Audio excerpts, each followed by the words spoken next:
উম্মুল হাদিস শরীফ নবীজি বলেছেন যে আমাকে জানের চেয়ে বেশি মহব্বত করতে হবে। শুধু জান নয়, ধন দৌলত, পিতা মাতা, আলাউলাদ, স্ত্রী, সমস্ত কিছু থেকে নবীজিকে বেশি মহব্বত করতে হবে, তাহলে ইমানদার হওয়া যাবে। এ হাদিস শরীফ উনার পরিপূর্ণ মেজদাক হচ্ছে আবু বকর সিদ্দিক রাদিয়াল্লাহু তাআলা তিনি ওনার জীবনে একবার ওনার পিতা হযরত আবু কুহাফা রাদিয়াল্লাহু তাআলা তিনি তখন ঈমান এনেছিলেন না।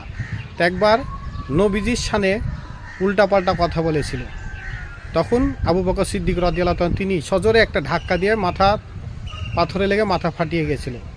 তখন এলাকার লোকজন, পাড়া প্রতিবেশী, মক্কা শরীফে তো হুলুস তুলুস লেগে গেছে, এই আবু বকর সিদ্দিক রাদিয়াল্লাহু তাআলা ওনার পিতার মাথায় মেরে মাথা ফাটিয়ে দিয়েছে, এটা তো কোনো সম্ভব না। কি করলো কেননা আবু বকর সিদ্দিক রাদিয়াল্লাহু তিনি তো একজন শান্তশিষ্ট মানুষ, নরম মনের মানুষ।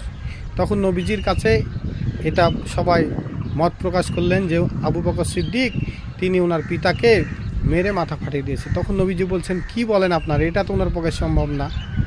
তখন আবু বকর সিদ্দিক রাদিয়াল্লাহু ওনাকে ডাকা হলো, নবীজি আছেন, সবাই আছেন আরও। নবীজি বলছেন, হ্যাঁ আবু বকর সিদ্দিক রাদিয়াল্লাহু তাআলা আনহু, আপনি আপনার পিতাকে মেরে মাথা ফাটিয়ে দিয়েছেন। তখন আবু বকর সিদ্দিক রাদিয়াল্লাহু বললেন যে আমার পিতার ভাগ্য ভালো আমার হাতে তরোয়াল ছিল না, নইলে তাকে দুনিয়া থেকে বিদায় করে দিতাম।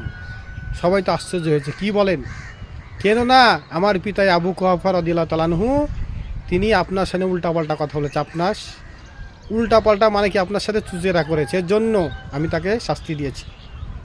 তখন আয়াত শরীফ নাজিল হলো। কি আয়াত শরীফ নাজিল হলো? নবীজি বললেন যে কেউ যদি আল্লাহ পাক ওনার রাসূল সাল্লাল্লাহু আলাইহি ওয়াসাল্লামের সাথে উল্টাপাল্টা কথা বলে কষ্ট দেয়, তাহলে সে পিতা হোক আর পুত্র হোক, স্ত্রী হোক আর যে কেউ আত্মীয় স্বজন, তার সাথে কোনো সম্পর্ক রাখা যাবে না। হ্যাঁ, দেখেন আবু বকর সিদ্দিক রাদিয়াল্লাহু তাআলা আনহু তিনি কিন্তু ওনার পিতা মাতা, ছেলে, টাকা পয়সা সমস্ত কিছু থেকে নবীজিকে বেশি মহৎ করতেন। এজন্য উনি সর্বশ্রেষ্ঠ সাহাবী হয়েছেন। আমাদেরকেও তাই করতে হবে, নবীজিকে সব থেকে বেশি মহৎ করতে হবে, তাহলে কিন্তু হাকিকি ইমানদার হওয়া যাবে। আমিন।